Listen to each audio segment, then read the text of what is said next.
Assalamualaikum warahmatullahi wabarakatuh. Selamat pagi teman-teman, selamat pagi Ibu Mima. Saya Wahyu Ningsi dengan NPM 2019-1450-1274. Di video ini saya dan teman-teman dari kelompok 6 akan membahas tentang pembentukan dan pembubaran koperasi. Baik, di sini saya akan memulai pembahasannya dari pembentukan koperasi. Yang pertama ada persyaratan pendirian koperasi. Untuk mendirikan koperasi harus ditentukan secara jelas jenis koperasi dan keanggotaan. Penentuan jenis koperasi dapat dilihat dari adanya kesamaan aktivitas, kepentingan, dan kebutuhan ekonomi anggotanya. Contohnya ada koperasi simpan pinjam, KSP atau koperasi kredit. Lalu ada koperasi konsumen, koperasi produsen, koperasi pemasaran, maupun koperasi jasa. Pada pasal 1 ayat 24 Peraturan Menteri Koperasi dan Usaha Kecil dan Menengah nomor 9 tahun 2018 tentang penyelenggaraan dan pembinaan perkoperasian mengatur yang dimaksud pendiri adalah orang-orang atau beberapa koperasi yang memenuhi persyaratan keanggotaan dan menyatakan diri menjadi anggota serta hadir dalam rapat pendirian koperasi. Selanjutnya, ada tata cara prosedur pendirian koperasi yang diatur dalam pasal 12 Peraturan Menteri Koperasi dan UKM nomor 9 tahun 2018 tentang penyelenggaraan dan pembinaan perkoperasian. Yang pertama yaitu pendirian koperasi dilakukan dengan mengadakan rapat pendirian yang dihadiri oleh para pendiri dan dihadiri oleh pejabat seperti Kementerian Koperasi dan UKM dan atau dinas provinsi, lalu dinas kabupaten atau kota sesuai wilayah keanggotaannya untuk melakukan penyuluhan terkait koperasi. Di dalam rapat pendirian tersebut membahas rancangan anggaran dasar. Isi dari anggaran dasar dalam akta pendirian koperasi tersebut diantaranya yaitu daftar nama pendiri, nama dan tempat kedudukan, maksud dan tujuan serta bidang usaha, lalu ketentuan mengenai anggota, rapat anggota, pengelolaan, permodalan, jangka waktu berdirinya, pembagian sisa hasil usaha, dan ketentuan mengenai sanksi. Lalu yang kedua, setelah rapat pendirian selesai, notaris pembuat akta koperasi (NPAK) dapat membuat akta pendirian koperasi. Yang ketiga, setelah dibuatnya akta pendirian koperasi, maka para pendiri atau kuasa pendiri dapat mengajukan akta pendirian koperasi kepada Menteri dalam jangka waktu 30 hari setelah koperasi mendapat persetujuan nama koperasi dari Sismin BH-Kop atau Sistem Administrasi Badan Hukum Koperasi. Dalam mengajukan akta pendirian koperasi, para pendiri harus menentukan apakah bentuk koperasi tersebut berupa koperasi primer atau koperasi sekunder. Selanjutnya, karena cara pendirian koperasi primer berbeda dengan koperasi sekunder. Berikut penjelasannya. Untuk koperasi primer, syaratnya adalah para pendiri koperasi mengajukan permintaan pengesahan akta pendirian koperasi secara tertulis dan atau secara elektronik kepada Menteri dengan melampirkan yang pertama dua rangkap akta pendirian koperasi, satu diantaranya bermaterai cukup. Yang kedua, berita acara rapat pendirian koperasi termasuk pemberian kuasa untuk mengajukan permohonan pengesahan apabila ada. Yang ketiga, surat bukti penyetoran modal paling sedikit sebesar simpanan pokok dan rencana awal kegiatan usaha koperasi.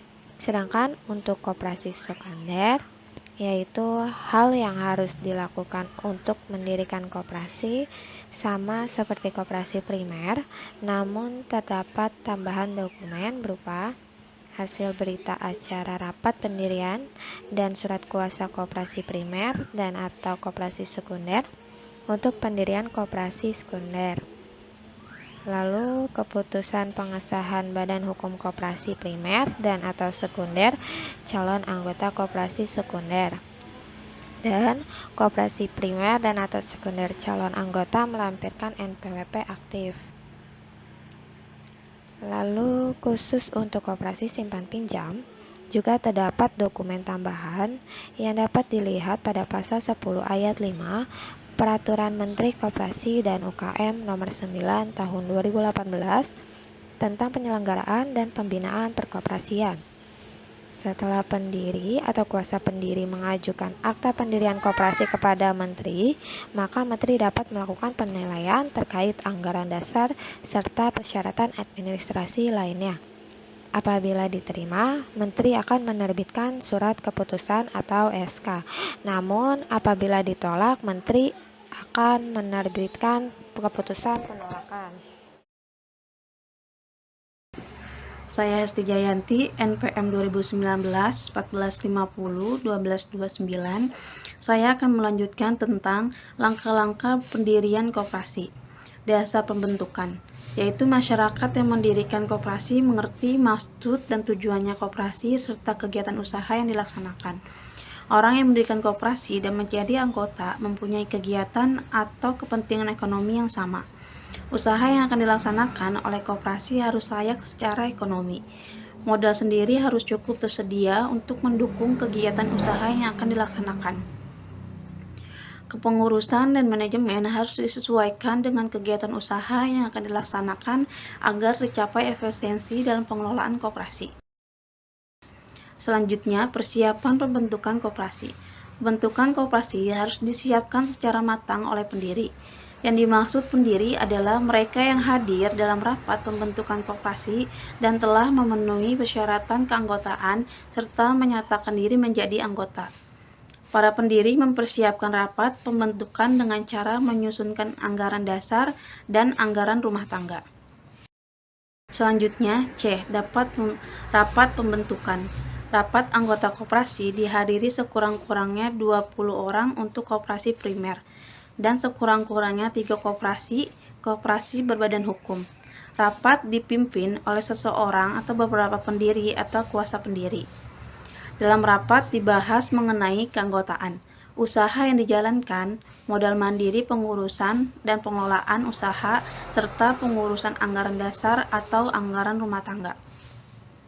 Anggaran dasar harus memuat daftar nama hadir, nama dan tempat kedudukan, maksud dan tujuan serta bidang usahanya, ketentuan mengenai anggota rapat, anggota pengelola, pemodal, jangka waktu berdiri, pembagian SHU. Rapat harus mengambil kesempatan dan keputusan terhadap hal sebagaimana dimaksud pada butir 3 dan 5, dan wajib membuat berita acara rapat pembentukan koperasi. Selanjutnya D.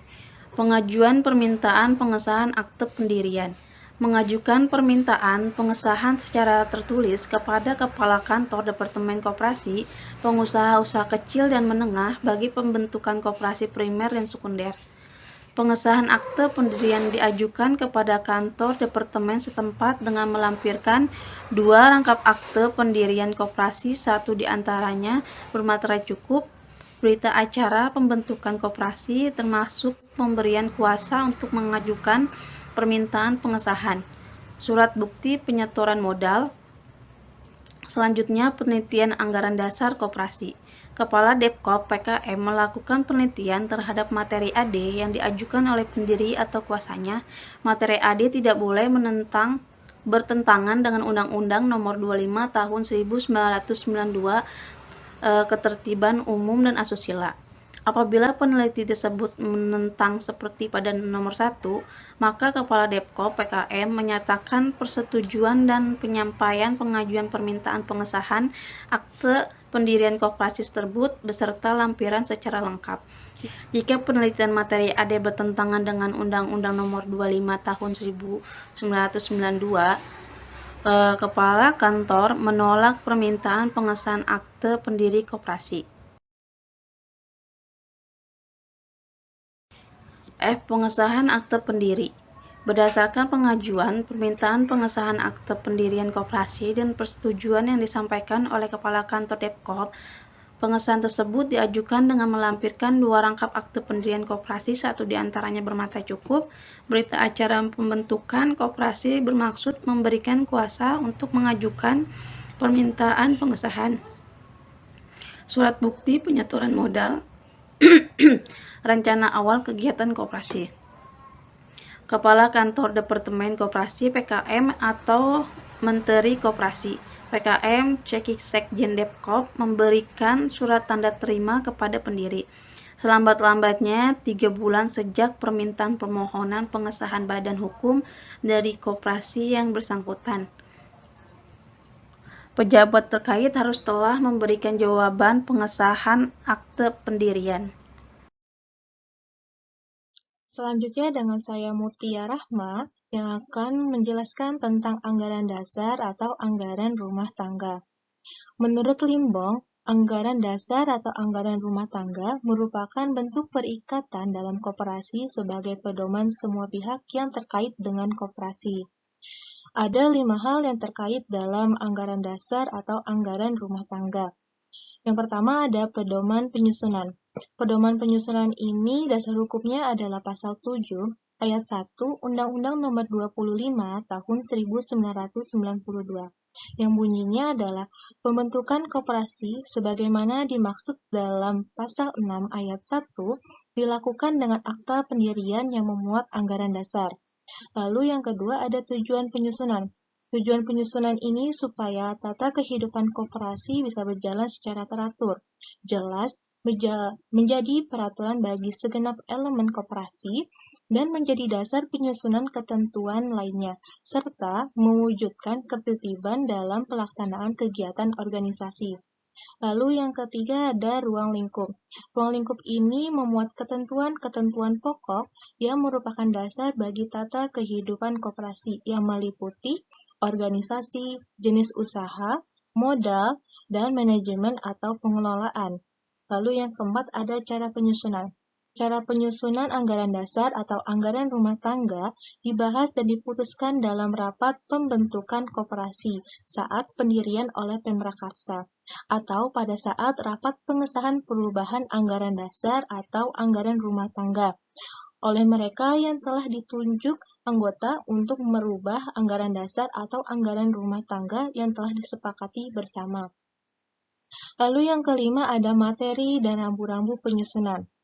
Adapun isi dari materi dan rambu-rambu penyusunan ini meliputi satu, ada daftar nama pendiri, pekerjaan, serta alamat jelas, lalu ada nama dan tempat kedudukan badan koperasi, lalu adanya ketentuan maksud dan tujuan koperasi, ketentuan bidang usaha koperasi, ketentuan persyaratan keanggotaan, hak, kewajiban tanggungan, dan sanksi anggota yang melanggar, lalu ada ketentuan rapat anggota, ketentuan pengurus, ketentuan pengawas, ketentuan pengelolaan, ketentuan permodalan, ketentuan jangka waktu berdiri koperasi, lalu ada juga ketentuan sisa hasil usaha, ketentuan akan sanksi, ketentuan pembubaran, ketentuan perubahan anggaran dasar, dan juga ada anggaran rumah tangga dan peraturan khusus. Selanjutnya adalah pembubaran koperasi. Menurut pasal 46 Undang-Undang Nomor 25 Tahun 1992 mengatur bahwa terdapat 2 cara pembubaran koperasi, yaitu keputusan rapat anggota dan keputusan pemerintah. Yang pertama kita akan bahas pembubaran koperasi berdasarkan keputusan rapat anggota. Apabila koperasi ini bubar dikarenakan adanya keputusan rapat anggota, hal ini dikarenakan jangka waktu koperasi telah berakhir. Adapun caranya dalam pembubaran koperasi ini, yang pertama, dalam hal ini, dalam rangka pembubaran koperasi, pengurus koperasi akan mengirim undangan rapat anggota paling lambat 14 hari sebelum rapat anggota diselenggarakan. Lalu yang kedua, pelaksanaan rapat anggota terkait pembubaran koperasi dapat dikatakan sah apabila mencapai quorum yang dihadiri paling sedikit 3/4 anggota koperasi. Lalu yang ketiga, keputusan rapat dapat dikatakan sah apabila disetujui oleh 2/3 dari jumlah suara yang sah. Dan yang keempat, apabila telah didapatkan keputusan rapat pembubaran koperasi, maka keputusan rapat tersebut diberitahukan secara tertulis oleh kuasa rapat anggota kepada menteri dan semua kreditur. Pemberitahuan pembubaran koperasi juga harus menyebutkan pihak likuidator, karena pihak likuidator ini juga mempunyai hak, wewenang, dan kewajiban. Lalu yang terakhir, kelima, jika alasan pembubaran diterima oleh pemerintah, maka akan diumumkan pembubaran tersebut dalam Berita Negara Republik Indonesia, dan status Badan Hukum Koperasi hapus sejak tanggal pengumuman pembubaran koperasi tersebut. Lanjut, yang kedua adalah pembubaran koperasi berdasarkan keputusan pemerintah. Menurut pasal 47 Undang-Undang Nomor 25 Tahun 1992, mengatur hal-hal yang menyebabkan pembubaran koperasi oleh pemerintah, yaitu yang pertama, terdapat bukti bahwa koperasi yang bersangkutan tidak memenuhi ketentuan Undang-Undang Nomor 25 Tahun 1992. Lalu yang kedua, kegiatan koperasi bertentangan dengan ketertiban umum dan atau kesusilaan. Yang ketiga, kelangsungan koperasi sudah tidak dapat lagi diharapkan. Selain itu, juga diatur dalam pasal 43 Peraturan Menteri Koperasi dan Usaha Kecil dan Menengah Nomor 9 Tahun 2018 tentang penyelenggaraan dan pembinaan perkoperasian. Juga mengatur hal-hal yang menyebabkan pembubaran koperasi oleh pemerintah, yaitu koperasi tidak melaksanakan ketentuan anggaran dasar yang telah dibuat. Yang kedua, kegiatan koperasi bertentangan dengan ketertiban umum dan atau kesusilaan yang dinyatakan dengan keputusan pengadilan yang berkekuatan hukum tetap. Lalu yang ketiga, koperasi dinyatakan pailit berdasarkan keputusan pengadilan yang telah berkekuatan hukum tetap. Yang keempat, koperasi tidak melaksanakan rapat anggota selama 3 tahun berturut-turut. Dan yang terakhir, koperasi tidak melakukan kegiatan usaha secara nyata selama 2 tahun berturut-turut, terhitung sejak tanggal pengesahan akta pendirian koperasi. Selanjutnya, kita akan membahas bagaimana pembubaran koperasi berdasarkan keputusan pemerintah itu dilakukan.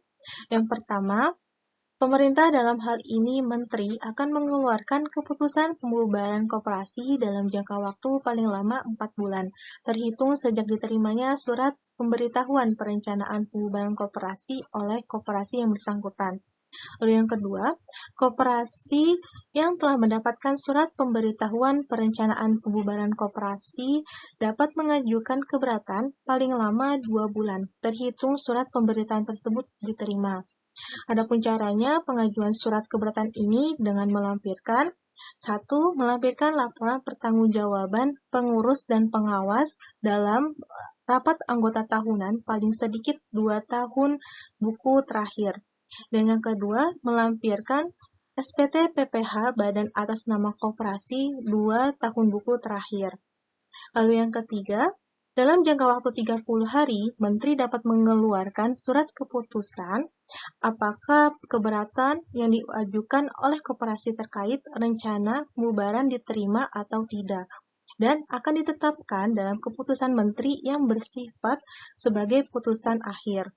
Lalu yang terakhir, yang keempat, untuk melaksanakan penyelesaian pembubaran koperasi, diperlukan tim penyelesaian pembubaran koperasi yang bertugas dan wewenangnya diatur dalam pasal 50 ayat 1 dan ayat 2 Peraturan Menteri Koperasi dan UKM Nomor 9 Tahun 2018 tentang penyelenggaraan dan pembinaan perkoperasian.